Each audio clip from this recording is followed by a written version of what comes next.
শ্বশুরবাড়িতে যদি নানা ধরনের শিরক, বিদআত, অনৈসলামিক ও হারাম কার্যক্রম এবং পাপাচার সংগঠিত হয়, সেক্ষেত্রে একজন পুত্রবধূর করণীয় কি?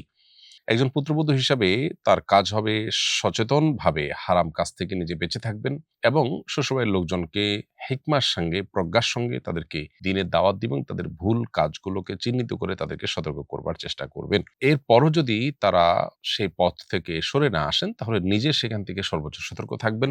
আর ক্ষেত্রভেদে তার যদি এমন হয় যে তার সেখান থেকে আসলে হারাম থেকে বেঁচে থাকা কোনোভাবে সম্ভব নয়, তাহলে সেক্ষেত্রে তাকে কঠিন সিদ্ধান্ত প্রয়োজনে নিতে হতে পারে। কিন্তু সেটা নির্ভর করে যে এটা ঠিক কি ধরনের গুনাহ, কি ধরনের বিদআত এবং কি ধরনের নাজায়েজ কাজে তাকে লিপ্ত হতে হচ্ছে এবং এটা কতখানি সাস্টেইন করবে, তার কি সারা জীবনই এগুলো বয়ে বেড়াতে হবে এরকম পরিবেশ কিনা। অর্থাৎ তার সর্বোচ্চ কঠোর বা কঠিন সিদ্ধান্ত গ্রহণ করতে তাকে নানা দিক ভাবতে হবে, আলোচনায় আনতে হবে। তবে শ্বশুরবাড়ির লোকজনকে দ্বীনের পথে আনার জন্য, তাদের ভুল ভাঙানোর জন্য খুবই প্রজ্ঞার সাথে তাদেরকে দ্বীনের বেসিক বিষয়গুলোকে বোঝানোর চেষ্টা তিনি তার জায়গা থেকে করবেন। নিজে বা উলামা ইকরামের লেখনী, বই পুস্তক, বক্তব্য ইত্যাদির মাধ্যমে। আল্লাহর কাছে দোয়া তো আছেই, সেটা তো করবেনই।